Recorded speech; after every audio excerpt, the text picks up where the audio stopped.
They say every saint begins with a divine spark, but in this case, it all began with a yawn. A long, solemn, catastrophically bored yawn, the kind that could make even the candles lose interest in staying lit.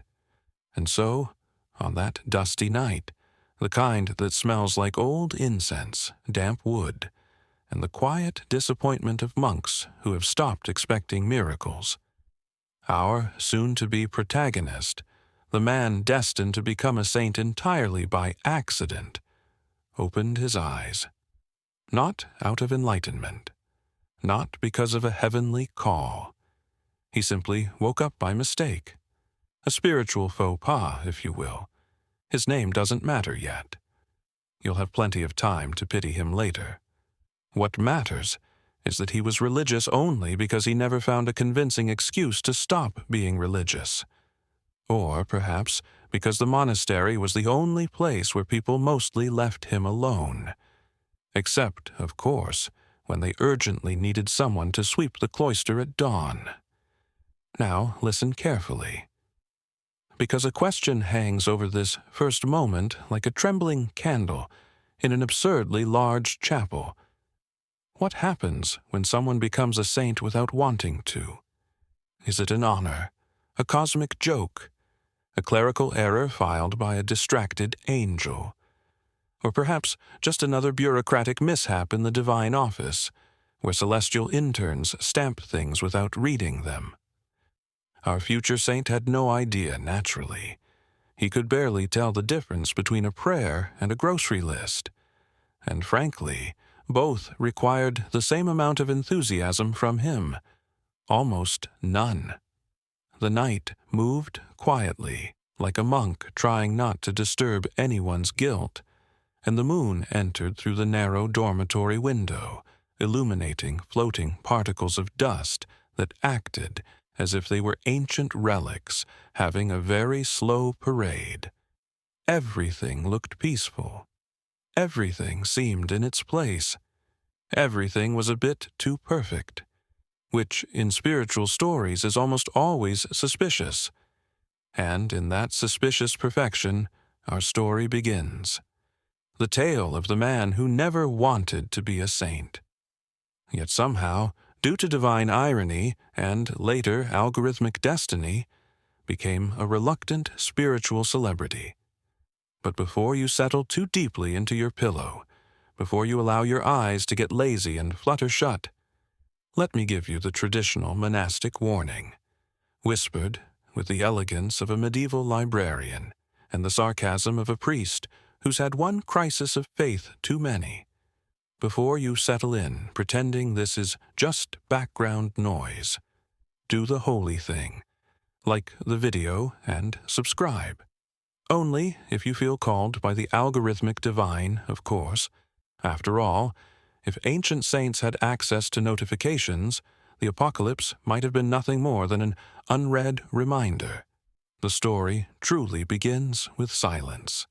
A silence thick and ceremonial, the kind that feels like it's praying for you, even if you've forgotten how to pray for yourself. The monastery where our protagonist lived had that signature sacred absurdity. Too many rules, too little sense. The hallways stretched endlessly, as if afraid they weren't long enough for proper repentance. The walls breathed humidity, storing the tears of monks who never learned to cry discreetly. And in every corner sat a shadow that looked like it was waiting for someone to ask the meaning of life. No one asked. Mostly because no one wanted to hear the answer. But that night, something moved. Not physically. No angel descended. No vision flared. No ghostly choir rehearsed. Nothing so theatrical. It was subtler, crueler, and far more ironic. It was a doubt. A small, ridiculous, delicate doubt. The kind that would normally go unnoticed, except that, like all sacred doubts, it arrived at the worst possible time. Just when he was trying to sleep. Lying in his wooden cot, wrapped in a blanket scratchier than virtue itself, He stared at the ceiling with the expression of a man terrified of thinking anything remotely interesting. But the thought arrived anyway. What if God doesn't need new saints? What if he's tired of them? What if sainthood is just a spiritual job position that was quietly eliminated from the divine budget centuries ago? The doubt didn't travel alone. It brought a sigh, one of those long philosophical sighs you only hear from someone who is, 1, losing their faith, 2, regaining it, 3, reinventing it, 4, or simply complaining for sport. For a moment, he wondered if that sigh even came from him. Perhaps it came from the room itself, exhausted from absorbing so many mispronounced prayers. Perhaps it came from the monastery's collective soul, groaning under its own piety. Or perhaps it was just the wind slipping through the cracks in the stonework, trying its best to sound mystical. Because that's the way things are in sacred places. Everything feels spiritual, even when it's just bad ventilation. Whatever it was, the sigh left an echo. The echo became a feeling, and the feeling became, quite unintentionally, the first stone in the long, ironic road toward unwanted holiness. He tried to close his eyes again, but an image formed in his mind. A celestial office full of paperwork, stamps, and angels reviewing destinies with the enthusiasm of accountants 3 minutes before lunch. Then, the memory of his old spiritual teacher surfaced, whispering the solemn phrase he loved to recite to novices, "The path to holiness begins in silence." Except tonight, the phrase sounded different. Ironic. As if the universe itself was mumbling, "Of course it begins in silence. No one would start a journey like this with noise." For the first time he felt something shift. A tremor. A thin crack in the obedient mask he had worn since childhood. It was not a crisis, not a revelation, not a miracle. Just a stubborn little thought pushing through the dust. What if I don't want to be a saint? What if I never wanted to? What if this is just a divine clerical mistake that no one corrected because angels work in shifts? He tried to breathe it away, tried to bury the thought under the sound of wind crawling through the monastery like a tired ghost, tried to convince himself he was overthinking, which, to be fair, was the only thing he ever did with true devotion. But the doubt was awake, and so was he, and the universe, with impeccable comedic timing, took notice, because holiness, as he would soon learn, is never a calling. It's an interruption, a metaphysical inconvenience that falls on the distracted, and he was very, very good at being distracted. While the night thickened and the candle in the hallway flickered like a nervous confession, you are here too. Yes, you, with your room dim, your thoughts wandering, and that strange sensation that something in this story belongs to you. Because if we're being honest, everyone holds a little unintentional saint inside, or an efficient sinner, depending on the day. But let's return to him, our restless monk, trapped beneath his blanket like a soul suspended between two worlds, the world where faith is enough, and the world where faith starts asking inconvenient questions. That night, without knowing it, he took his first accidental step toward a holiness he never requested. And somewhere, perhaps in heaven, perhaps only in his imagination, a quiet voice answered his silent protest. That's what every saint says at first. The dust settled, the moon drifted, and the first chapter of this reluctant spiritual journey was sealed with the solemnity of a document no one will ever read again. The saint who never wanted to be a saint had awakened, and you're here to witness it. If you truly wish to understand our reluctant saint, this man who would have happily remained anonymous, unmiraculous and spiritually average. You must first understand the world that shaped him. Not a grand world, not a holy one, certainly not a reasonable one, but a world wrapped in incense smoke, cracked stone, and the soft, persistent mumbling of people trying to negotiate with the divine. The monastery stood on a hill that looked as tired as the monks who lived on it. If hills could sigh, this one would have sighed daily, perhaps twice on Sundays, under the weight of centuries of whispered prayers, forgotten relics, and the altogether exaggerated expectations humans placed on heaven. The building itself was a labyrinth of stone corridors, narrow staircases, creaking doors, and tiny windows that allowed only enough light to remind everyone that the outside world still existed, but not enough light to make anyone want to go there. The walls, if you looked closely, were stained with the faint fingerprints of generations of monks who had leaned against them during moments of despair, boredom, or both. In the refectory, you could smell everything at once: damp bread, old stories, simmering vegetables, unresolved guilt, a holy stew of human imperfection. And then there was the bell, the monastery bell, a sacred instrument meant to elevate the spirit, but mostly used to interrupt naps. It had a voice like a brass throat clearing itself with divine irritation. Whenever it rang, at dawn, midday, dusk, or whenever an overly enthusiastic monk felt inspired, it sent a vibration through the entire stone structure, reminding everyone that time still moved, even if nothing else did. This was the world, the stage, the cradle of our accidental saint, and within this holy maze lived our protagonist, a man whose spiritual devotion could best be described as consistent in attendance, inconsistent in enthusiasm. His name? Let's give him one, just to avoid sounding like we're narrating the adventures of a table lamp. Brother Alden.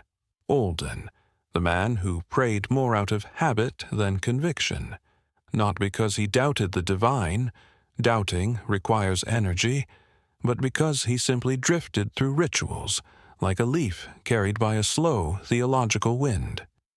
Every morning, Alden would rise before dawn, not because of discipline, not because of passion, but because the bell refused to negotiate. He would sit in the chapel with the others, hands folded, eyes half closed, looking exactly like someone who was meditating on eternity. But in truth, he was just trying not to fall asleep again. The chapel was dark, lit only by trembling candles that behaved like nervous storytellers afraid of being interrupted. The air always smelled of wax, dust, and hopeful repentance. The chanting began. Long, slow syllables that stretched across the room like spiritual taffy. Alden chanted too, though often a beat behind. He wasn't tone-deaf, he was simply unmotivated. If prayer was supposed to ignite the soul, Alden's soul remained pleasantly lukewarm. There were moments when he tried to look devout, mostly when one of the stricter monks walked past him, but even then the effort showed. His deep spiritual gaze resembled more a man trying to remember whether he'd left the kitchen door unlocked. Still, everyone liked Alden.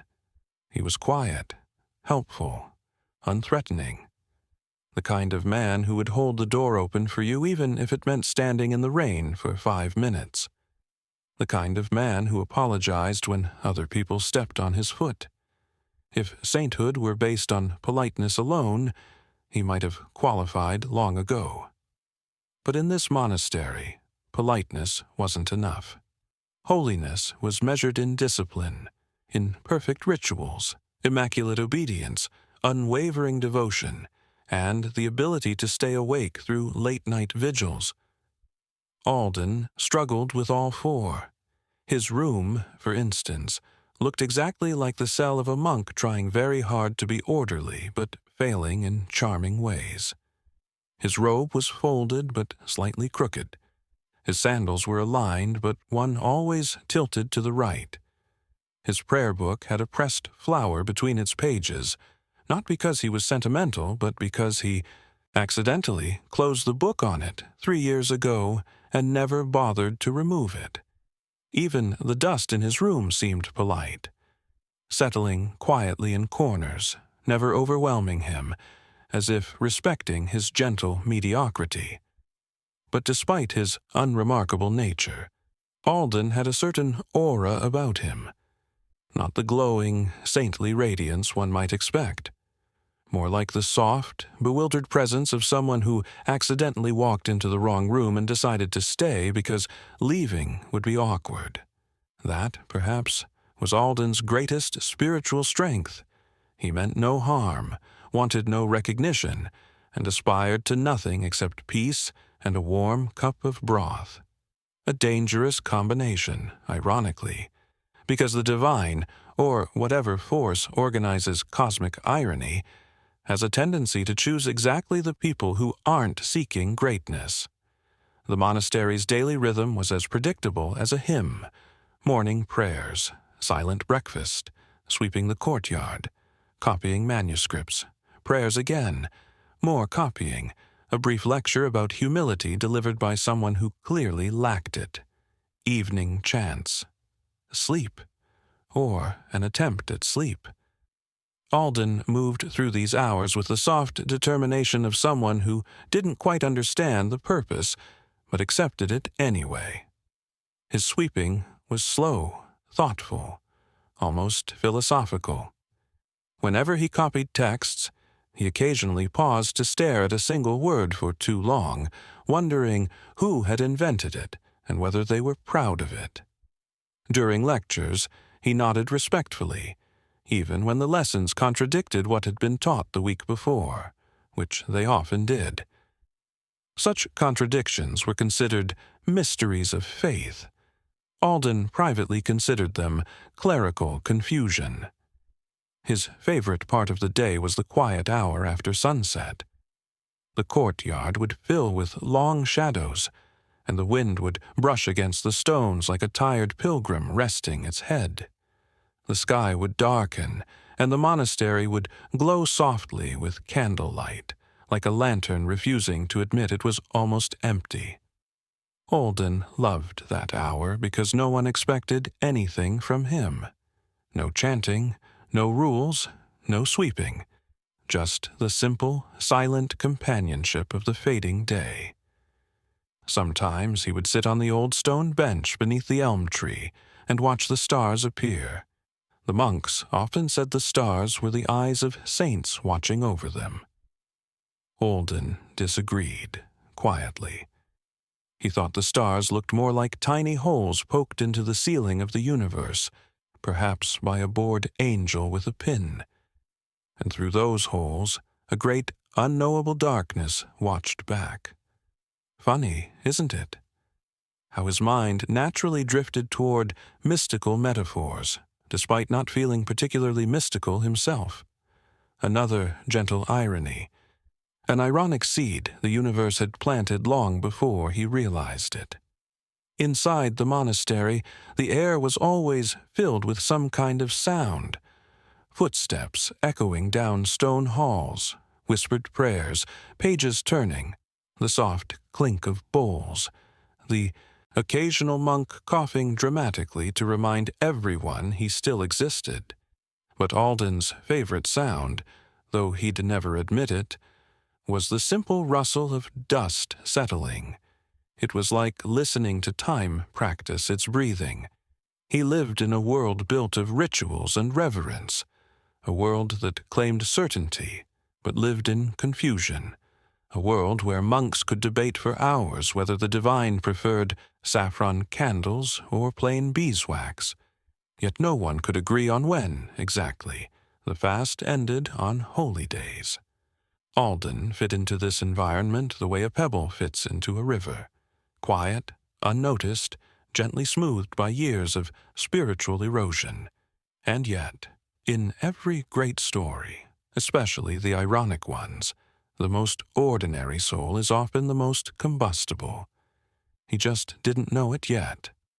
Let us return for a moment to his routine, because it is in the smallest habits that destiny hides. Every morning, as Alden walked to the chapel, he passed a statue of St. Rowan, a stern figure carved in stone, forever frowning at the horizon, like someone disappointed in the entire human species.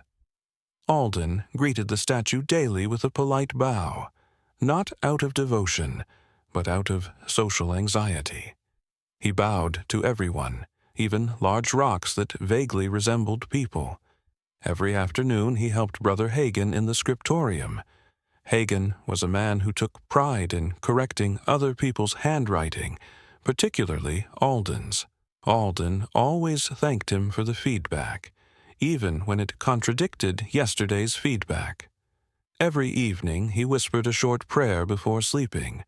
Something simple, something harmless, something half asleep.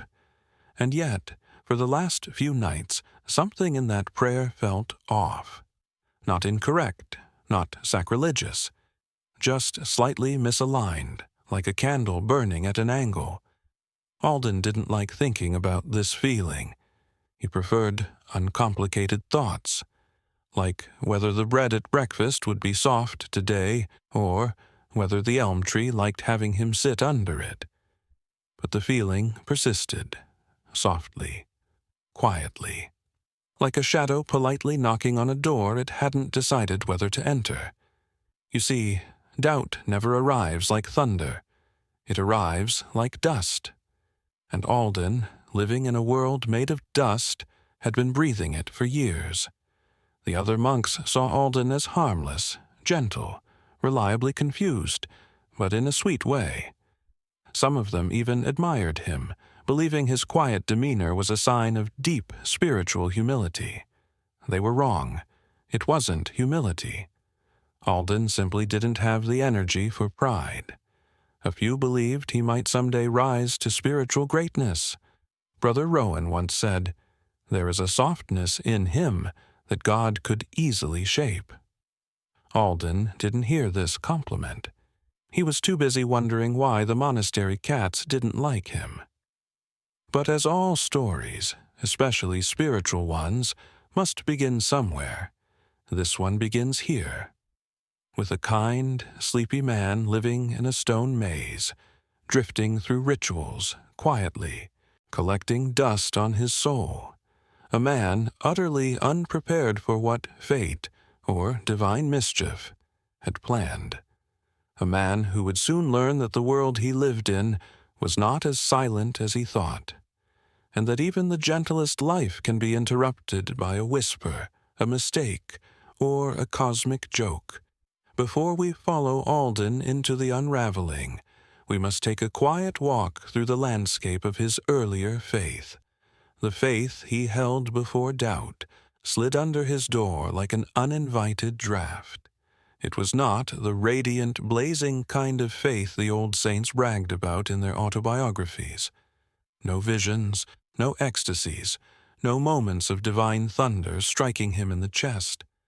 Alden's faith was soft, domestic, comfortable in the way a warm robe is comfortable, slightly frayed, a little faded, but familiar enough to slip into without thinking.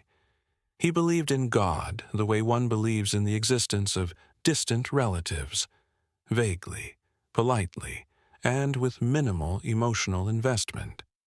When he prayed, he did so with the same tone one uses when talking to a landlord about a leak, not expecting much, but hoping for at least a little cooperation. And yet, in his own strange, muted way, he did love the divine. Not the thunderous, ceremonial divine described in grand sermons, but the quieter one. The God who likely preferred to stay out of sight. The God who might have enjoyed watching dust settle. The God who probably disliked paperwork as much as Alden did. This version of God suited him. A low-maintenance deity for a low-maintenance believer. Let us examine Alden's faith more closely, the faint, tender faith he carried like a loose coin in his pocket. He believed in miracles, but in the same way he believed in store discounts. Possible, yes, but often exaggerated. Alden suspected that if miracles were real, they likely occurred when no one was paying attention. Small, shy miracles that preferred anonymity. Miracles like bread not burning, or sandals lasting one season longer than expected. He believed in angels, but imagined them not as majestic winged warriors, but as overworked celestial clerks juggling too many scrolls at once. Alden pictured them standing in long lines, stamping prayers they had barely skimmed, occasionally misfiling a blessing into the smiting drawer. He believed in the afterlife, but thought it might resemble a library where souls wandered quietly, trying not to disturb each other. And he believed in holiness, but assumed it was something reserved for people with stronger convictions and fewer allergies. Alden never saw himself as special.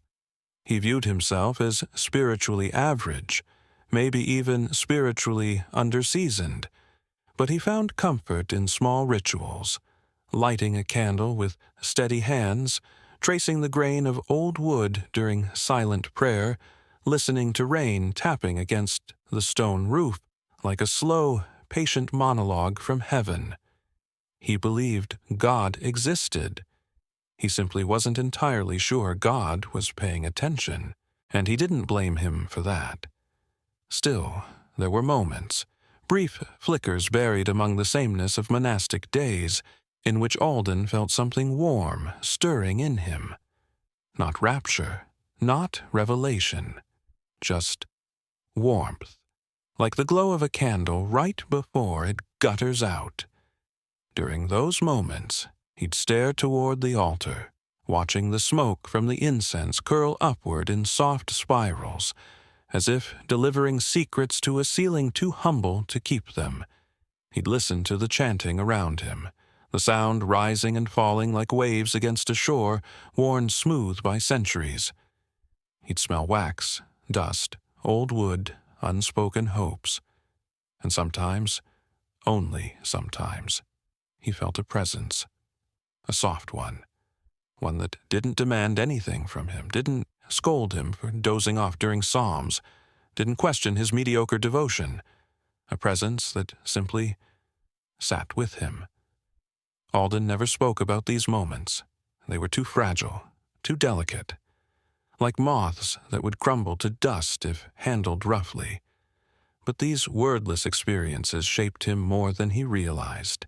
They allowed him to believe not in the fierce, spectacular God of miracles and plagues, but in a quiet companion who walked beside him in silence. That was his faith, gentle, unassuming, quietly luminous. And ironically, painfully ironically, it was exactly this softness that would later ignite the unraveling. Let's talk about Alden's relationship with doubt, or rather his previous lack of relationship with it. For years, doubt never dared approach him. Not because Alden was especially strong in faith, but because his faith was so unthreatening that doubt didn't find it worth the effort. Why challenge someone who isn't trying to prove anything? Why bother confronting a man who prays like someone politely waiting in line? Alden's belief existed in a peaceful equilibrium. He didn't question it. He didn't analyze it. He didn't defend it. It simply floated there like a leaf on a still pond. He assumed this serene stasis would continue forever. After all, why would it change? Nothing about Alden suggested spiritual upheaval. He had never been bold enough to demand answers from the universe, nor foolish enough to assume he deserved them. But early faith, especially the comfortable kind, is like a room at dusk, soft, warm, unthreatening, and just dark enough that you don't notice the shadows growing thicker. There was one particular scene from Alden's earlier years that deserves attention, because it was the seed, tiny and dormant, of everything that would later break. Years ago, during a stormy night, Alden had been alone in the chapel. The rain slammed against the windows like an impatient visitor, and thunder rolled across the sky with the confidence of someone who had practiced its entrance. Alden had lit a candle, not because he needed light, but because lighting candles made him feel useful. He sat in the front pew, listening to the storm outside, and for a moment the world seemed suspended between two breaths. In that fragile stillness, he whispered a prayer. He barely remembered what he said. Probably something humble, something small, something safe. He wasn't asking for a miracle, just warmth, just presence. And then, without reason, without warning, without drama, he felt it. A warmth behind him, a softness above him, a gentle settling of the air, as if something invisible had joined him on the bench. He didn't turn around, didn't look, didn't breathe too hard, but he felt watched, not judged, not measured, just watched with quiet affection. If this sounds like a revelation, it wasn't. If this sounds like an epiphany, it wasn't.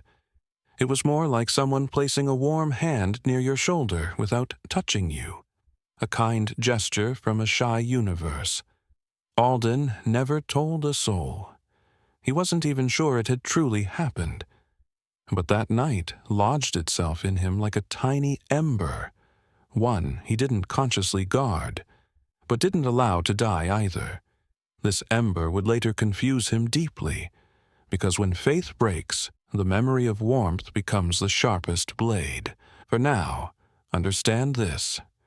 Alden's early faith was not built of certainty. It was built of quiet companionship. It was not built of doctrine.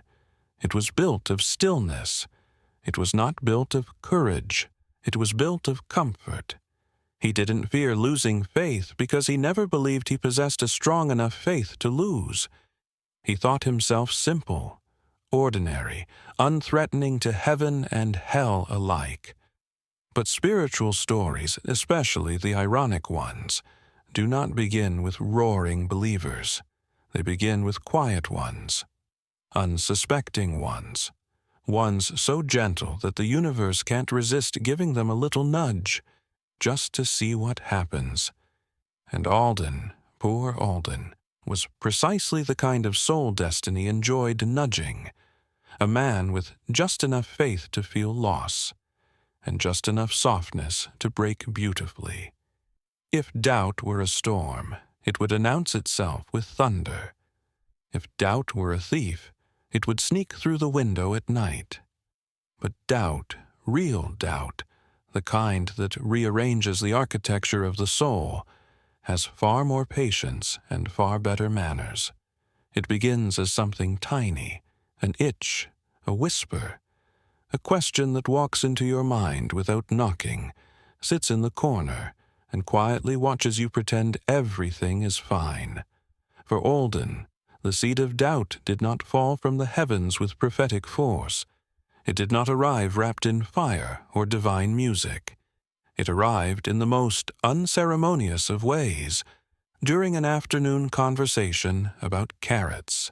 Yes, carrots, because the absurdity of spiritual unraveling is that it rarely begins with grandeur. Instead, it begins with something mundane, painfully mundane, which is precisely why it slips past all the defenses of the devout. It started in the monastery garden. The day was warm in that sleepy, drowsy way that made even insects reconsider their life choices. The air carried the earthy scent of soil, wilted leaves, and the faint sweetness of herbs growing reluctantly in their beds. Light spilled through the elm branches overhead, creating a mosaic of shadows that trembled with every passing breeze. Alden had been assigned garden duty, not because he was especially gifted with plants, but because Brother Rulian insisted that all monks must learn to cultivate patience. Ironically, Brother Rulian was the least patient man to have ever trimmed a hedge. Alden knelt beside a row of carrots, brushing soil away with gentle fingers.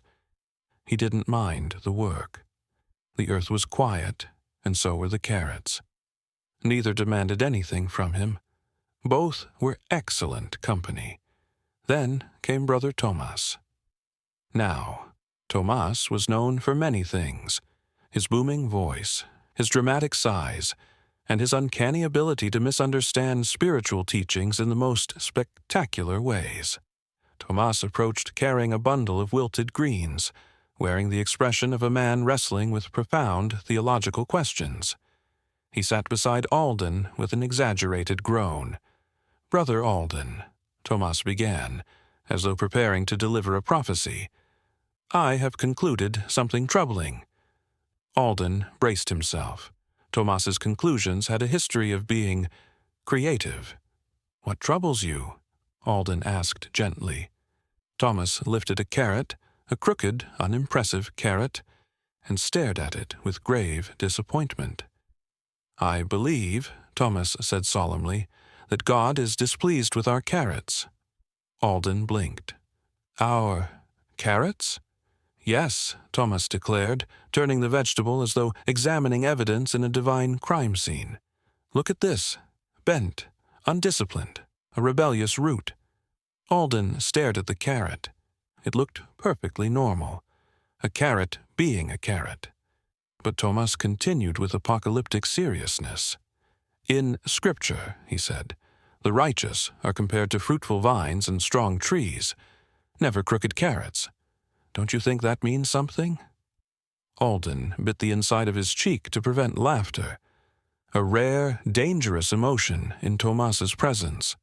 "I think," Alden said slowly, "that carrots grow however they wish." Tomas leaned closer, lowering his voice to a conspiratorial whisper. "That's exactly what worries me. What if our garden's poor moral discipline reflects our own spiritual negligence?" Alden looked around the garden. Nothing appeared morally compromised. The basil wasn't plotting rebellion. The tomatoes weren't questioning Scripture. The soil wasn't whispering heresies. But Tomas, truly committed to the crisis, sighed dramatically. "Brother Alden," he said, "have we failed God?" Alden meant to say something comforting, something simple, something harmless. He meant to say, "No, of course not, Tomas. God does not measure holiness by the geometry of vegetables." But what came out of his mouth was, "I don't know." And that moment, that tiny, quiet slip, would follow him for days. It wasn't the words themselves, it was the feeling they produced. "I don't know." Alden had spoken the phrase before, of course. He said it nearly every time someone asked him about theology. But this time, it didn't feel like a gentle admission of ignorance. It felt like a crack, a thin line running through a wall he always assumed was solid. He tried to ignore it. He returned to pulling carrots. He nodded to Tomas, who wandered off muttering about root-based sin. But the crack stayed. Later that evening, during silent prayer, the crack widened. The chapel glowed with soft candlelight, shadows dancing like ghosts, performing slow, ancient choreography. The air was thick with incense, the kind that made Alden's nose itch and his soul feel slightly more devout than usual. He knelt, folded his hands, closed his eyes, and waited for the gentle warmth that usually accompanied his prayers. But all he felt was the memory of his earlier words. "I don't know." Such small words, such devastating potential. They hung in his thoughts like smoke that refused to rise. Why didn't he know? Why hadn't he been sure? Why had a question about morally questionable carrots shaken him at all? He opened his eyes, staring at the flickering flame of the nearest candle. Its light wavered, bending and straightening with each breath of air. Alden whispered, just to himself, "What if I have believed without understanding?" The silence answered him, a silence that felt strangely attentive, as if the room were listening, as if something in the shadows leaned closer. Alden swallowed. He hadn't meant to think it. He certainly hadn't meant to say it. He didn't even fully believe it. But the crack had widened again, just enough to let something through. The second incident occurred the following night. A dream so absurd that even interpreting it felt sacrilegious. He found himself walking through the monastery at dusk. Everything looked normal. The stone floors, the narrow windows, the long corridors that smelled faintly of centuries-old secrets. But then he noticed the candles. Every candle flame in the monastery was bending toward him, not swaying with the wind, not flickering randomly, leaning, reaching, tilting toward him as if drawn by a silent breath. He walked further. The flames followed. Dozens of them, hundreds, rows of tiny stars bowing in his direction. He felt no warmth from them, only expectancy. At the far end of the hall, a tall, faceless figure stood with hands folded. "Alden," it said, though it had no mouth. "You must choose." "Choose what?" Alden asked, frightened but polite. The figure pointed at him. "You already know."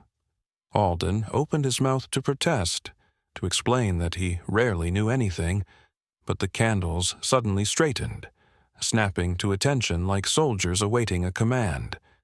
Then the hall plunged into darkness, completely, utterly, a darkness so deep it felt like velvet pressed against his eyes, and from that darkness came a single whisper, "Do you believe, or do you simply behave?" Alden woke with a gasp, sweat on his forehead, hands trembling.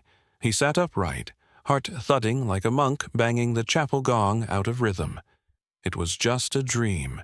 Of course it was. A strange dream, yes. A troubling dream, absolutely. But nothing more. And yet, the question echoed in him long after the darkness faded. Do you believe? Or do you simply behave? He didn't know the answer. He wasn't sure he ever had.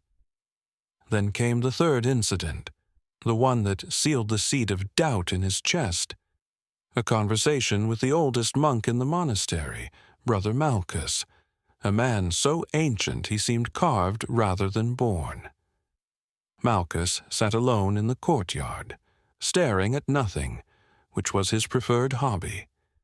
Alden approached him softly, unsure why he felt compelled to speak. Malchus didn't look up. He simply murmured, "You're trembling, Brother Alden." Alden hesitated. "I didn't think it showed." "Oh, it doesn't," Malchus said. "It's your soul. Souls tremble differently." Alden swallowed. "Is that bad?" Malchus tilted his head. "It's honest," he said. "Most men keep their faith like a locked box. Never opened, never questioned, never trusted." Alden's throat tightened. "Should I question mine?" Malchus gave a soft, humorless laugh. "Child, all faith begins in certainty and ends in mystery. If yours has begun to shake, it means it has begun to breathe." Alden felt cold, then warm, then strangely suspended between both. Malchus looked at him, eyes cloudy but sharp with some ancient clarity. "Tell me, Alden," he whispered, "what did you see in your dream?" Alden froze. "I didn't say I had one." "You didn't need to," Malchus replied. "Dreams come for those who are no longer asleep." A chill crept down Alden's spine. The old monk turned his gaze back to the empty air. "Be careful," Malchus murmured. "The divine is not gentle with those it wakes." That night, Alden lay awake staring at the ceiling, watching dust drift like wandering souls, and finally, quietly, almost in shame, He whispered the question he had been avoiding for days. God, are you truly there, or am I only speaking to myself? The seed of doubt pulsed, not loud, not violent, just alive. Alden exhaled slowly, softly, and somewhere, in the silence, in the dark, in the corner of the room where the candlelight could not reach, something shifted. Not a sound, not a presence, just a feeling like the beginning of an unraveling, a seed taking root. Every spiritual crisis begins quietly, but once it awakens, it behaves like a guest who overstays their welcome, rearranges your furniture, eats your last piece of bread, and leaves muddy footprints on your soul. For Alden, the descent did not arrive as fire, nor thunder, nor divine punishment. It arrived as malfunction, subtle, persistent malfunction, in all the rituals that had once been comforting. It began the next morning. The chapel bell rang at dawn, as it always did, with the majestic enthusiasm of a metal bucket rolling downstairs. Alden rose from his cot, rubbed the remains of sleep from his eyes, and walked with the other monks toward morning prayers. Everything looked the same. Everything smelled the same. Wax, dust, the faint hint of Brother Thomas's overly ambitious beard oil. But as soon as Alden stepped into the chapel, something felt wrong. It wasn't visible. It wasn't audible. It was something deeper, an inward sensation, like noticing a familiar song played just barely off-key. The candles felt too bright. The incense felt too thick. The stone floor felt too cold. The air felt attentive. Alden sat in his usual spot, folded his hands, closed his eyes. Nothing happened. No warmth, no soft presence, no quiet companionship. Just the emptiness of a hollow room pretending to be holy. Perhaps I'm tired, Alden told himself. But the emptiness stayed. The chanting began. Low voices murmuring ancient syllables that had survived centuries of devotion, mispronunciation, and questionable translation. Alden tried to join them, but every word tasted strange in his mouth, like bread baked without salt, flat, dry, unfamiliar. He opened his prayer book, only to find the letters swimming, drifting, rearranging themselves in subtle ways that made him blink repeatedly. Of course, the letters weren't actually moving, but something in Alden had shifted, and now the familiar words felt like strangers wearing borrowed clothing. He snapped the book shut, almost too quickly. A few monks glanced his way. Alden forced a smile, the kind of smile that said, "Everything is perfectly fine. Please don't ask questions." The universal smile of someone undergoing a spiritual meltdown politely. He tried again, tried to focus, tried to breathe, but his breath felt shallow, his pulse thudded unevenly. The silence between chants stretched like an elastic band pulled too tightly. He felt watched, not by humans, not by God, by the space itself, by the emptiness. That evening, things grew worse. The monastery held its nightly candle procession, a serene ritual meant to purify the mind and lull the heart into a state of tranquil humility. Monks walked in slow circles around the courtyard, candles in hand, humming a melody older than memory. Alden usually found it peaceful. Tonight, he found it unbearable. The flames, instead of offering comfort, swayed violently whenever he passed, as though recoiling from him, or bowing. He couldn't tell which was worse. The humming felt off. Too loud in some places, too quiet in others. A strange dissonance drifted through the courtyard like a prayer that refused to pray correctly. Brother Rowan, walking beside, Alden whispered, "You look pale, brother. Are you ill?" "No," Alden whispered. Or maybe yes. He wasn't sure anymore. The candlelight flickered across Rowan's face, stretching his features into long shadows that felt almost accusatory. Alden looked away. He inhaled, exhaled, tried to steady himself. He failed. As the procession continued, Alden's candle abruptly extinguished. A small thing, a simple thing. But in the world of monks, a candle dying during prayer was not a neutral event. Brother Tomas gasped dramatically. "Oh, dear heavens," Tomas whispered, clutching his own candle. "This is a sign." Brother Rowan glared at him. "Everything is not a sign, Thomas." "Crooked carrots were a sign," Thomas reminded him. "This is a draft," Rowan countered. But Thomas leaned toward Alden with an expression of awe and horror mingled together. "What did you do?" he whispered. Alden had no answer.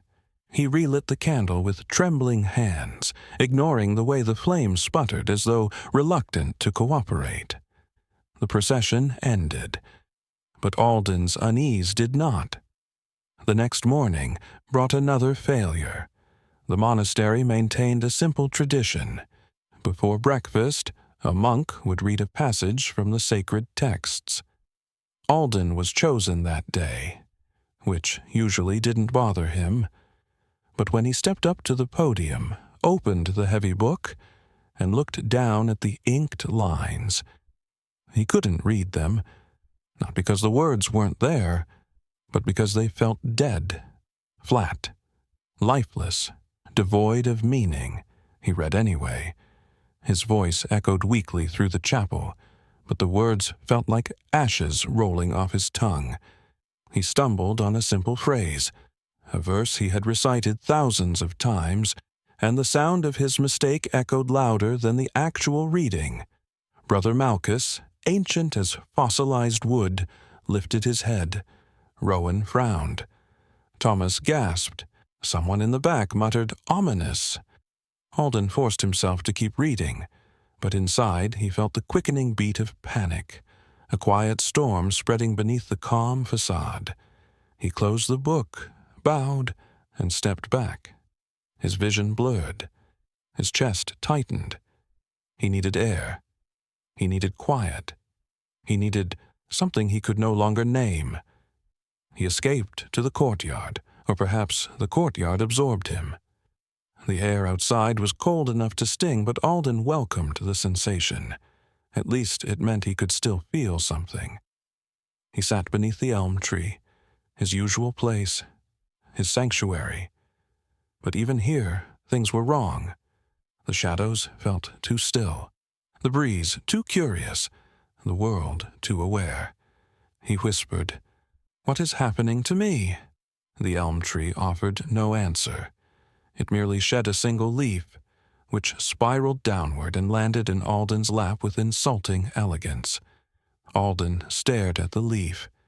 It was shaped like every other leaf, but today it felt symbolic, as though the tree were politely handing him his crisis in physical form. He dropped it. His breath trembled. If prayer had always been a soft blanket around his soul, now it felt like scratchy wool against bare skin. If ritual had once anchored him, now it pulled him down. If faith had once been a quiet companion, now it was an aloof stranger. He whispered again, softer, "God, did you leave, or did I?" A silence followed, one that stretched thin, then thinner, until it became heavy, oppressive, almost loud. By evening, the crisis deepened. At dinner, Alden barely touched his soup. Brother Thomas, always eager to interpret divine will, leaned toward him. "You look troubled," he said. "Is it the carrots again?" Alden forced a smile. "No, Thomas, it's not the carrots."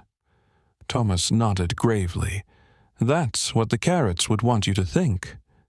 Alden inhaled a slow, defeated breath. Rowan leaned in as well. "Alden, truly, are you well?" He wanted to say yes. He wanted to pretend. He wanted to maintain the illusion of gentle stability. But instead he whispered, "I think something is changing." Rowan frowned. "In you?" Alden nodded. Rowan considered this, then said softly, change is natural. Alden shook his head. Not this kind. The table felt quiet around him. Even the spoons seemed to pause midair. That night, sleep eluded him entirely. He lay awake, staring at the beams of the ceiling, feeling as though the darkness were pressing downward, slowly, deliberately, like a question waiting for an answer he didn't have. His thoughts spiraled. What if his faith had never been real? What if everything he believed was simply routine? What if he had mistaken comfort for conviction? What if God had never been speaking to him at all? Or worse, what if he had been, and now he wasn't? Alden felt it then, a crack becoming a fracture becoming a hollow becoming a whisper, and the whisper said, "You are alone." He closed his eyes, tried to pray, tried to breathe, tried to feel something, anything, that might anchor him. But all he felt was the heavy silence pressing against his chest. A silence so vast, so complete that it swallowed his small, trembling voice whole. And Alden realized he was sinking, softly, slowly, silently, into the first true crisis of his life. A crisis not of loss, but of recognition. He had been living on borrowed light, and now the candle was going out. Every crisis has a moment of collapse. Not the loud kind, not the dramatic kind sung about by bards and misremembered by witnesses, but the quiet kind. The kind that arrives like a thin crack in stained glass, small, unimportant, almost elegant, until the entire window shatters in a single breath. For Alden, that breath came on the night of the Vigil of Ashes, a ceremony so old that even the monastery's oldest manuscript admitted, rather defensively, its purpose is uncertain, but the tradition persists, which, in monastic terms, meant nobody knew why they did it, but they feared the consequences of stopping. It was a ritual meant to sanctify the spirit, purify doubt, and strengthen conviction. Ironically, painfully ironically, it became the night his faith cracked completely. The vigil began after sundown. The courtyard was draped in darkness, the torches burning low, as though even the fire felt tired of pretending to be holy. The monks entered in a slow procession, robes rustling like tired wings. Alden walked among them, blending in as always, quiet, small, unthreatening. But this time he felt like a loose thread in a tapestry, a part of everything, yet detached from all of it. In the center of the courtyard stood a stone basin filled with ash, centuries of burned offerings, confessions, regrets, and probably a few kitchen accidents misinterpreted as spiritual symbolism. Brother Rowan began the chant, his voice calm and resonant. A finger of wind brushed the flames, the shadows flickering like nervous disciples. The ritual required each monk to step forward and press a handful of ash to his forehead, a symbolic reminder of mortality, humility, and the inconvenient fact that humans crumble just as quickly as bread left out overnight. Alden watched as one monk after another stepped forward. So normal, so solemn, so sure. And then Rowan called his name, Alden. He felt the eyes of 40 monks shift toward him, soft, expectant, unaware that he felt hollow as the sky above. Alden stepped forward, slowly, unsteadily, like a man walking into a dream he hoped wasn't prophetic. The ash was warm, strangely warm, as though someone had breathed on it moments before. He pressed it to his forehead, and everything went wrong. It wasn't pain, it wasn't a vision, not lightning, not fire, not divine punishment. It was something far simpler and therefore far worse. Nothing. Alden felt nothing. No whisper, no warmth, no presence, no familiar soft hum behind his ribs, just emptiness. an emptiness so complete it startled him physically, a small tremor in his hands, a sudden hollow drop in his stomach. He tried to breathe. The ash on his forehead grew heavy, absurdly heavy, as though it had become a mark, a seal, a label proclaiming, "This man feels nothing." He stepped back. Someone whispered, "Is he all right?" Someone else whispered, "He looks faint." Brother Thomas whispered, "The carrots warned us." Alden closed his eyes. He tried to pray, "Just give me one sign, one spark, one tiny flicker of something." But the universe stayed silent. Not politely silent, not peacefully silent, indifferently silent. He opened his eyes, and suddenly, as if the world had inhaled sharply, the torch flames bent toward him. Not gracefully, not warmly. For a single second every flame in the courtyard leaned his way, like a crowd leaning forward to hear a confession he hadn't spoken. Alden stumbled back. Gasps erupted. Rowan's chant faltered. Malchus, ancient and unshakable, opened one cloudy eye. "A sign," someone murmured. But Alden didn't see a sign. He saw danger, expectation, a weight he wasn't built to carry. He backed away, hands shaking, breath uneven. Brother Rowan approached, face full of concern. "Alden," he whispered, "what did you feel?" Alden tried to answer, but the only word that came out was, "Nothing." And that word struck the courtyard like a stone thrown into still water. Tomas dropped his candle. Rowan froze. Malchus exhaled like a prophecy had arrived sooner than expected. "Nothing?" Rowan repeated softly. Alden nodded.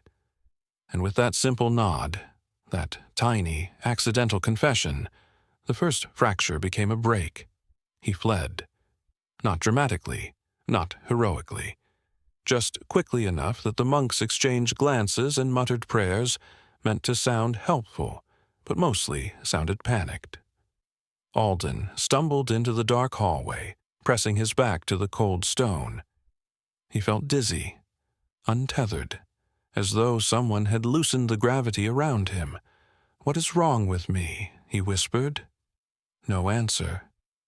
He pressed a trembling hand to his forehead, wiping ash from his skin. It smeared, leaving a dark streak on his palm, a quiet reminder of everything he was supposed to feel but didn't. He sank to the floor. His breathing quickened. Tears pricked behind his eyes, not tears of sadness, but the sharp tears of someone who has realized the foundation beneath them was made of sand. He whispered again, "Where are you?" The question trembled into the silence.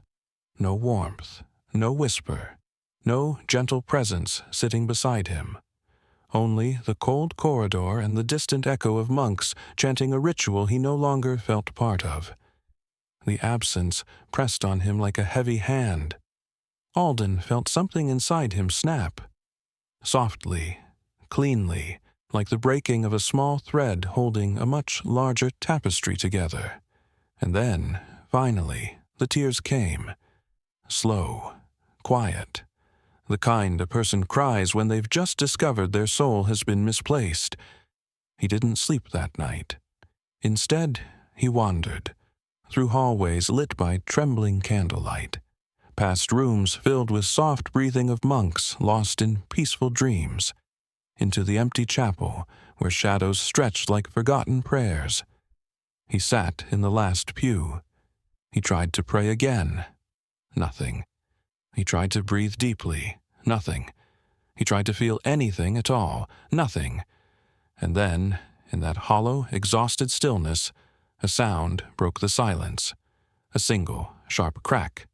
A candle on the altar snapped in half, cleanly, effortlessly. Alden flinched. The broken candle fell, rolling toward him. It stopped at his feet. A ridiculous moment. A small, stupid moment. A moment so utterly meaningless that it became meaningful. Alden stared at it through blurry eyes. And he laughed. A quiet, breathless, desperate laugh. because he knew in that instant, that if he told the other monks about this, someone would interpret it as prophetic. Perhaps Thomas would claim, "The candle broke because Alden's faith is breaking." Perhaps Rowan would say, "It symbolizes spiritual shedding." Perhaps Malchus would sigh and mutter, "Well, that was inevitable." But Alden knew the truth. Sometimes things break simply because they're badly made. And sometimes people break for the same reason. The laugh dissolved into tears again. He curled forward, pressing his forehead against his knees, trembling. For the first time in his life, he whispered the one sentence he had always feared, "I think I am losing my faith." And the darkness, with impeccable timing and terrible humor, whispered nothing back. At dawn, he rose from the chapel floor, stiff, exhausted, hollow. He stepped outside. The world was pale and silent. Fog drifted across the courtyard like exhausted angels lying down to rest. Alden breathed in. It tasted like emptiness. He closed his eyes, and in that fragile moment he whispered, "If this is what remains, then let it break completely, because there is nothing more spiritual, nothing more profoundly human, than a failure so honest it becomes a prayer." And that was Alden's breaking point.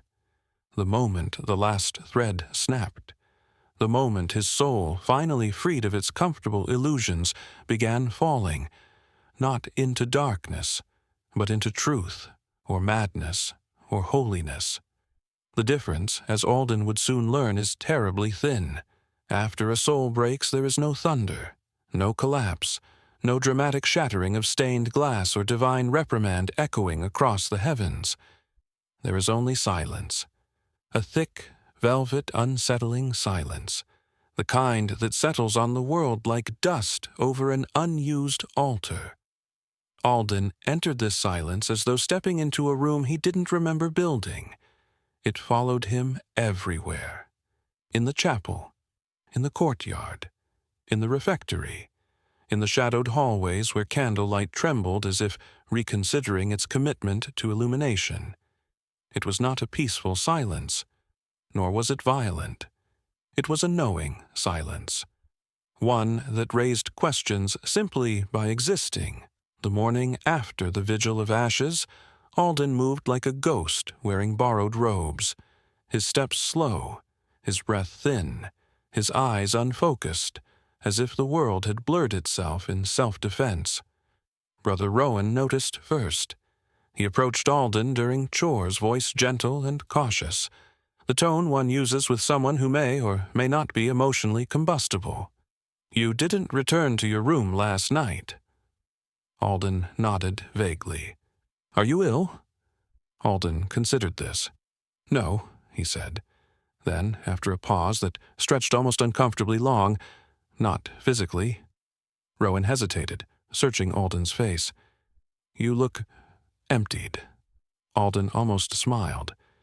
It was the most accurate compliment he'd ever received. In truth, Alden wasn't empty. He was overflowing.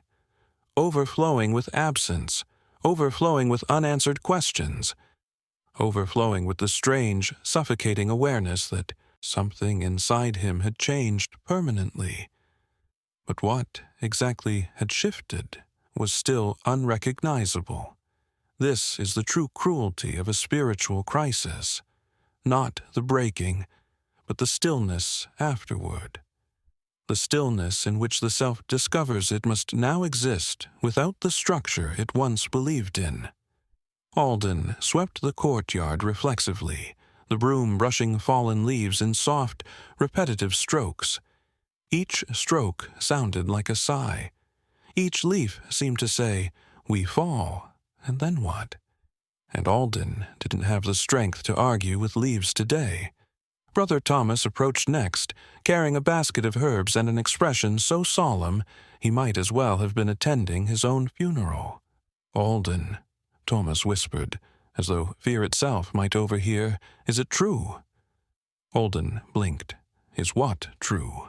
That during the vigil the flames bowed to you? Alden closed his eyes. No, Thomas, they didn't bow, but they moved, Thomas insisted. Yes, Alden admitted. They moved because wind exists. Thomas gasped. Ah, a subtle sign. Alden sighed into the broom. The world had not changed. But he had. Subtly, strangely, entirely. It was as though he were walking through the monastery with new skin. Skin too thin for the cold, too tender for the air, too raw for the prayers. The familiar sounded foreign now. The comforting felt suspicious. The simple became unbearably heavy. Even the sky looked different, and not darker, but deeper, as though inviting him to fall upward.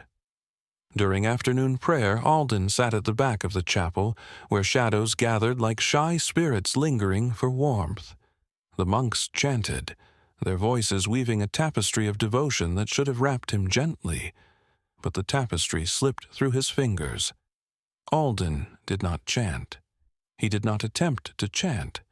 He simply listened, and heard the gaps between the voices, heard the irregular breaths, heard the faint scratch of robes shifting, heard the sound of human beings trying desperately to touch the divine through repetition. He heard everything except God. And yet, the silence was not hostile. It wasn't cruel. It wasn't empty of meaning. It felt like a door. Closed, yes, locked, perhaps, but a door all the same. The question was whether Alden would knock, or whether he would walk away. That evening, Alden returned to the elm tree, his perennial companion, as dusk spilled across the courtyard in soft purples and dying gold. The world smelled of damp earth and cooling stone. The wind carried the faint scent of distant smoke, like a memory of warmth. He sat heavily on the worn bench, and the silence sat with him. He whispered to the tree, not because he expected an answer, but because saying nothing felt unbearable. Have you ever felt abandoned? The tree rustled its leaves. Alden half smiled. I suppose everything abandons its leaves eventually. He leaned back. A long breath left him. He hadn't realized how tightly he'd been holding himself. How does one pray, he murmured, to someone they are no longer sure is listening? The elm tree, wise in its botanical indifference, didn't respond, and Alden appreciated that. Later that night, Brother Malchus found him wandering the cloister alone. The old monk walked with slow, deliberate steps, leaning on a cane carved long ago by someone who clearly disliked symmetry. Malchus stopped beside Alden. You're unraveling, he said softly. Alden shut his eyes. I know. You think this unraveling is punishment. Alden opened them again. I don't know what it is. Malchus lowered himself onto the bench with the stiffness of a man negotiating peace with his joints. Do you know why silence follows breaking? Malchus asked. No, because we listen better when every illusion has shattered. Alden swallowed. That's a cruel truth. All truths worth knowing are, Malchus said. They sat in quiet companionship for a moment. A younger soul collapsing inward, an older one already familiar with collapse. Malchus tapped his cane against the stone. Tell me what troubles you most. Alden looked at the ground. After a long pause. It's not that I can't hear God. It's that I don't know if I ever did. Malchus nodded slowly, without surprise. That, he murmured, is the beginning of true faith. Alden shook his head. How can doubt be the beginning of anything holy? Because, Malchus said with a faint chuckle, certainty makes fools. Doubt makes seekers. Alden felt tears sting his eyes again, something becoming painfully common these days. Malchus leaned closer. Listen well, Alden. You are not lost. You're being stripped. Stripped? Yes. Of comforts mistaken for conviction, of habits mistaken for faith, of routines mistaken for truth. That sounds unpleasant. Oh, it is, Malchus agreed cheerfully. Brutal, really. Alden laughed through the ache in his chest. Malchus patted his shoulder. The silence you fear is not absence. It is preparation. For what? Malchus smiled softly, eyes clouded with age, but bright with something Alden didn't yet understand. For whatever comes next, and whatever it is, you won't return to who you were. Alden didn't know whether to find comfort in this or despair. The silence around them thickened, settling gently on Alden's shoulders. But this time, for the first time since the breaking, the silence didn't feel hostile. It felt patient, watching, waiting, breathing. Later, alone in the chapel, Alden lit a single candle. He watched it burn. He didn't pray. He didn't beg. He didn't demand. He simply existed. The flame flickered gently, steadying itself after a trembling start. And Alden whispered, "If you are there, then let this silence teach me." The flame leaned just slightly. And for the first time since the crisis began, Alden didn't feel abandoned. He felt suspended, held somehow by the very emptiness he feared. A stillness that was not empty, but full of something unnamed, something waiting, something approaching, something that would soon reveal itself, whether divine, psychological, or something far stranger. But Alden did not know that yet. He only knew that the world was quiet. And the quiet, finally, was beginning to make sense. Revelations rarely arrive at convenient times. Not at dawn, when the world is clear. Not during prayer, when the heart is expectant. Not even in dreams, where the mind has the courtesy to whisper symbols instead of sending them wrapped in confusion. No. Revelations arrive when one is hungry, sleep-deprived, emotionally unstable, or, ideally, all three at once. Which is why Alden's revelation, if it could even be called that, arrived on a night when his stomach growled louder than his spirit. The monastery had entered its monthly fast, a voluntary discipline encouraged with the same tone used by people who say, "No pressure, but we will absolutely judge you for the rest of your life." Alden tried to comply. He truly did. But fasting while experiencing a spiritual crisis is like trying to meditate while sitting on a nest of bees. By late evening, he felt hollowed out. Not in the peaceful, contemplative way monks write poems about, but in the practical way that makes a person question the theological significance of bread crusts. He wandered into the courtyard because staying indoors made the silence too heavy. The moon hung low, dimmed by a thin veil of cloud. The stones were cold under his feet. The night air smelled of damp earth and wilted leaves, a scent like pages of an ancient book left open too long. Alden sat beneath the elm tree, exhausted enough to stop thinking, which for him was practically a spiritual achievement. And that is when the air shifted, softly, barely, as if something unseen had entered the courtyard with the cautious steps of a creature unsure of its welcome. Alden opened his eyes. Nothing visible, but the night felt attentive. Not hostile, not friendly, simply awake. He blinked. The shadows near the cloister arches wavered, not from the wind, but as though considering rearranging themselves. He exhaled, a soft, shaky breath.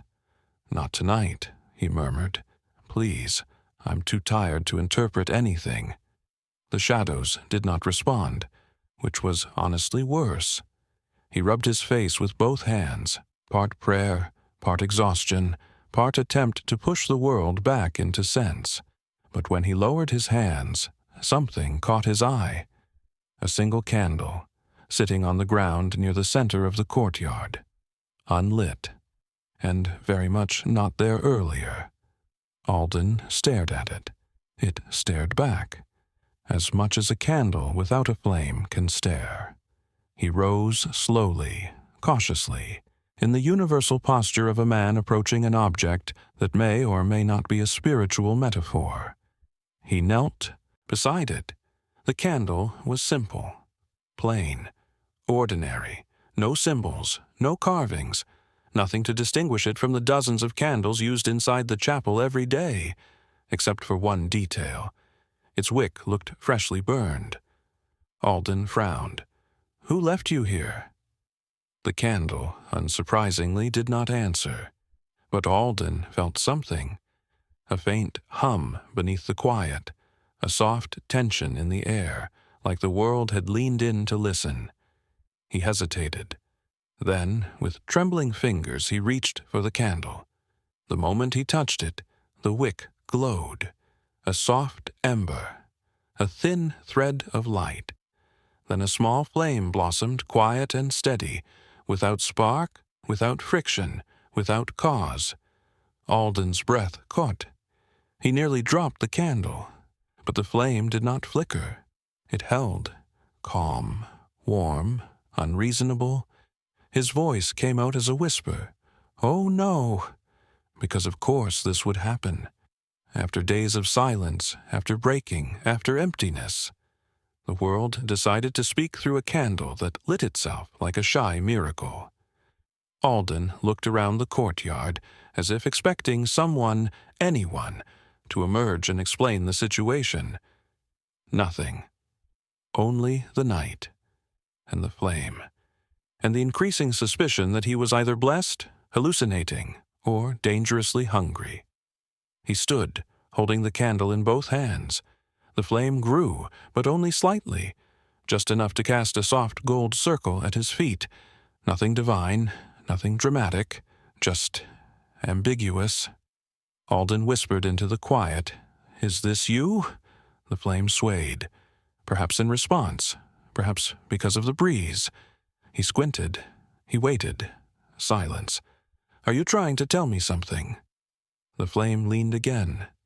Or perhaps Alden leaned and the flame remained perfectly still. He tightened his grip. "This isn't helpful," he said softly, almost scolding the candle. "If you're trying to speak, you could be a little clearer." The candle crackled once, a tiny sound, like a single letter from a much larger word. Was it a sign? Coincidence? A spark of resin in the wax? Alden sighed. "You're making this very difficult." The universe, considerate as always, offered no clarification. He began walking, cradling the candle. The flame followed him, swaying gently with each step. When Alden reached the chapel door, he paused. Should he enter? Should he place the candle on the altar? Was this a test, a hallucination, a cosmic prank? Malchus's voice echoed in his mind. "The silence you fear is not absence, it is preparation." Alden inhaled slowly, then entered the chapel. The door groaned behind him, a sound so dramatic it could only be interpreted as symbolic or irritated. The chapel was empty, dark, still. He walked down the central aisle, the flame illuminating the pews like small wooden soldiers waiting for orders. He approached the altar. The stone surface was cool, dusted with powdered wax and the faint scent of old sanctity. He placed the candle there. The moment he let go, the flame flared. Just once. A sharp, bright pulse. Then stillness. Alden stepped back. Something in the air stirred. A pressure, a shift, a whisper from a mouthless presence. His pulse quickened. He whispered, "Are you here?" The flame bent slightly, but whether inward or outward, Alden couldn't tell. Then came a sound, a soft, slow, rhythmic tapping from the far corner of the chapel. Alden froze. The tapping continued, deliberate, measured like fingertips against old wood. He turned. There, in the shadows, stood nothing, or perhaps something. a darker shape among dark shapes, unmoving, undefined, as silent as a held breath. Alden's voice trembled. "Do you want me to follow?" The tapping stopped. The shadow did not move. Nothing happened, which is precisely the kind of moment that drives mystics insane. He took one step toward the shape, then another.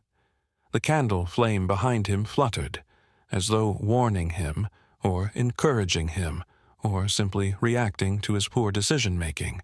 As Alden approached, the shadows shifted, or perhaps his vision shifted, blurred by exhaustion and longing. When he reached the corner, there was nothing there, just stone, just air, just the faint smell of cold incense. Alden's knees weakened. He pressed his forehead to the wall, trembling. "Please," he whispered, "I'm not asking for miracles, just something real, something true. Even if it hurts." Silence, painful, immense, alive. Alden closed his eyes. Then, just as his breath steadied, a whisper. Not from the air, not from outside, not from behind him, from within him, soft, barely audible, like a memory returning from exile. It said, "Keep walking." Alden's eyes flew open. His heart thudded. He spun around. No one, nothing. Just the candle, flame steady, small, and impossibly calm. He pressed a hand to his chest. Was it divine? Was it madness? Was it hunger-induced auditory confusion? He didn't know, but the words had felt real, too real. And somehow, they comforted him. Not because they carried clarity, they didn't. Not because they carried instruction, they barely did. Not because they came from God, he couldn't prove that. But because they existed. And Alden had been starving for existence. He whispered back, "All right. I'll keep walking." The candle flame swayed as if nodding. Alden bowed his head. Not in worship, not in surrender. In acceptance of ambiguity. In the fragile, trembling awareness that something had changed. But the nature of that change remained cloaked in sacred confusion. The flame dimmed slightly. Alden breathed. And for the first time since the crisis began, he felt something that might have been hope, or delusion, or divine mischief. He couldn't tell, but it was something. And something was enough. For now. If revelations are always ambiguous, then the days that follow them are worse. Not because they bring clarity, they don't. And not because they bring certainty. They absolutely do not. But because they force one to live with the uncomfortable, exquisite possibility that something happened, or nothing did. Alden woke the next morning feeling different.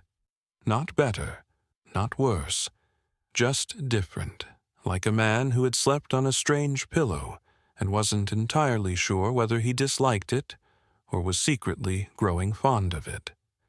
The candle remained on the chapel altar, burned down slightly, its flame extinguished sometime during the night. Had it been a sign? A hallucination? A hunger-induced episode? A cosmic joke? Alden didn't know, and this, surprisingly, brought him a kind of peace. For the first time in weeks, his crisis did not deepen. It did not worsen. It simply sat beside him. Quietly, patiently, like a companion who had decided not to leave but also not to speak.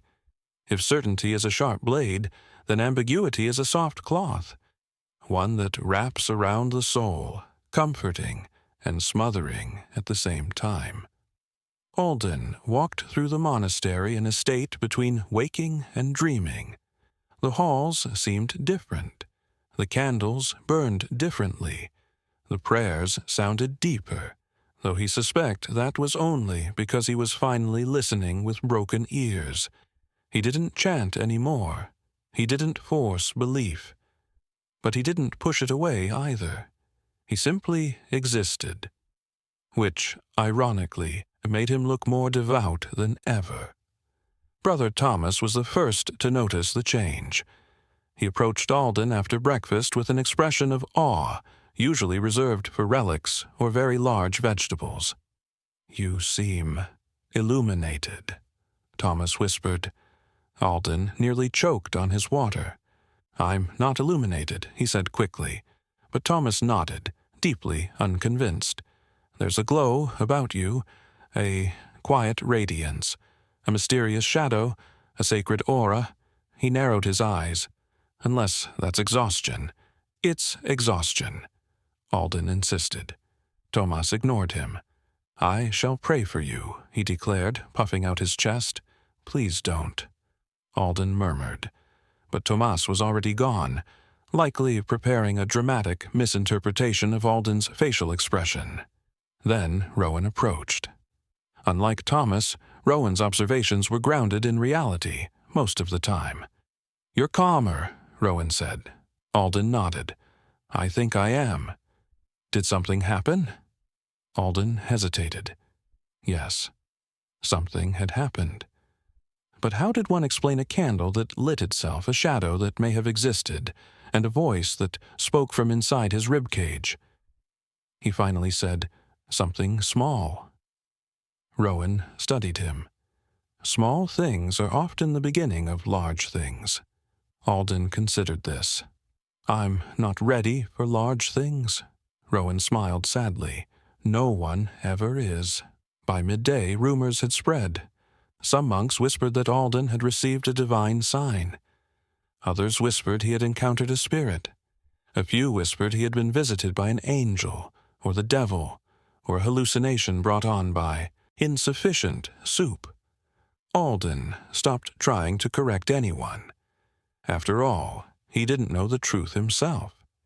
Instead, he wandered the monastery like someone tracing the edges of a dream he hadn't fully woken from. That evening, as sunset spilled gold across the courtyard, Alden returned to the elm tree. It had become his sanctuary, his confessional, his constant witness. He leaned against the trunk, letting the rough bark ground him. "Something is happening," he whispered. The wind rustled through the leaves, a sound like a weary sigh.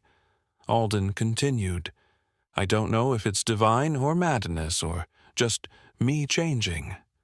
The elm offered no wisdom, but the silence felt less oppressive tonight, more companion than enemy. Alden closed his eyes. For a moment, he allowed himself to imagine a new version of faith. Not the soft, unquestioned faith of before, and not the broken, empty faith of his crisis, but something in between. A faith with room for doubt, room for confusion, room for him. He inhaled deeply. The scent of earth filled him. Maybe the revelation had been real. Maybe it had been imaginary. Maybe this middle space was what belief truly looked like. Maybe. Alden froze. The air shifted. Again. Just as it had the night before. Soft, subtle, alive. He opened his eyes slowly. Nothing had changed. And yet, everything had. The elm's branches seemed to lean toward him. The shadows seemed thicker. The silence seemed to hum. "Are you here?" he whispered. A breeze brushed his cheek. Was it coincidence? A whisper? A presence? Alden didn't know. He didn't run. He didn't flinch. He simply nodded. "All right," he murmured. "If you're here, you don't have to prove anything. I'll stay." The breeze faded, and somewhere, in the silence, in the dusk, in the trembling air, Alden felt something soften inside him. A small, quiet acceptance. Not resolution, not certainty, not faith reborn, something stranger. Peace without answers. That night, Alden entered the chapel one final time before sleep. The candle he had placed on the altar was nearly gone, melted into a small pool of wax. He touched the stone. It was warm, warmer than it should have been. Alden pulled his hand back, startled. But he didn't investigate. He didn't demand explanation. He didn't interrogate the universe. He simply whispered, "Thank you, whoever you are." The silence that followed felt almost like a response. Almost. And that was enough. Later, as Alden lay in his cot, staring at the ceiling beams through the dim moonlight, he whispered a final question into the darkness. What happens now? The darkness did not answer. Or perhaps it did. Perhaps the absence was the answer. Perhaps the quiet meant, keep walking. Alden closed his eyes. He didn't feel certain. He didn't feel holy. He didn't feel redeemed. He felt suspended, held between the old faith and the new, between the emptiness and the presence, between doubt and surrender. He felt like a man beginning again. An unfinished story, a saint in the making, or a fool, or both. The universe, in its charming ambiguity, offered no clarification. Because why would it? As Alden drifted toward sleep, he exhaled softly. Maybe God was watching. Maybe God was absent. Maybe God was simply avoiding messages, the way everyone does on Mondays. Alden smiled faintly, then let the darkness take him. Not with fear, with acceptance, an open ending, a beginning disguised as an ending, a silence waiting to speak. Alden awoke before dawn, not because the bell summoned him, not because duty nudged him, not because habit dragged him from sleep, but because something inside him stirred. Not loudly, not urgently. Just enough to awaken him gently, the way a whisper opens the eyes more effectively than a shouted command. The world outside his window was still a deep blue, the color of ink not yet committed to parchment. The air carried a faint chill, the kind that makes you wonder whether the night is leaving reluctantly, or simply forgot to depart on time. Alden sat up. For the first time in weeks, his chest did not feel heavy. It did not feel light either. It felt open, as though some unseen door had been cracked just enough to let in a sliver of dawn. He dressed quietly, his movements soft, deliberate, as if the morning might shatter if handled too roughly. Then he stepped into the hallway. The monastery was silent, not the suffocating silence of crisis, but the calm, waiting silence of a world holding its breath. An old stone creature preparing to wake. Alden walked slowly, each step echoing lightly against the cold floor. He passed the rooms of the other monks, their gentle snoring a reminder that humanity persists even in holy places.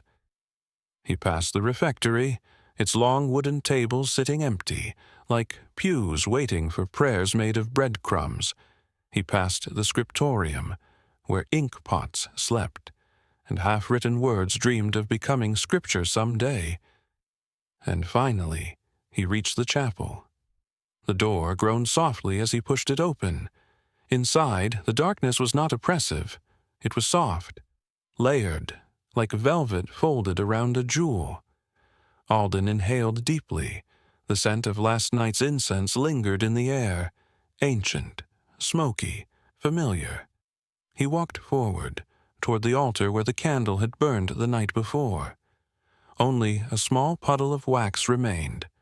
Alden knelt, not because he had to, not because it was expected, but because kneeling felt like the most honest posture for a man who no longer knew what to believe, but was willing, sincerely willing, to listen. He closed his eyes. "All right," he whispered into the cool air. "If you are here, if you ever were, I'm listening." Silence, stillness, darkness, but not emptiness, not anymore. Alden breathed in, then breathed out. There was no revelation, no vision, no sudden warmth blooming in his chest, but there was a quiet, steady presence inside the silence, subtle as dust, persistent as breath. Not an answer, not a resolution, more like an invitation. Alden opened his eyes. The faintest trace of dawn had reached the chapel, just a thread of pale gold slipping through the small stone window. It touched the altar, then the floor, then his hands. The light didn't change anything, and yet it changed everything. Alden whispered, "I'll keep walking." The words carried no certainty, no triumph, no promise of sainthood. Just a quiet agreement between him and the unknowable. A truce, a beginning, a story that refused to end. Minutes later, the monastery bell rang, that familiar metallic groan that marked the beginning of morning prayer. Alden stood. He wiped the last of the wax dust from the stone, straightened his robe, and stepped out into the cool courtyard. The sky was waking now, the stars fading like shy secrets retreating from the day. The elm tree rustled its leaves in greeting, or farewell, or simply because wind exists. Alden didn't interpret it. He didn't need to. Some things are sacred because they are unclear. He walked toward the chapel entrance, joining the slow line of monks gathering for prayer. Rowan noticed him first. "Alden," he murmured, "you look different." Alden smiled softly. "So do you," he said, even though Rowan looked exactly the same. Rowan laughed under his breath. "You sound lighter." "I'm not," Alden said, "but I'm less afraid of being heavy." Rowan stopped.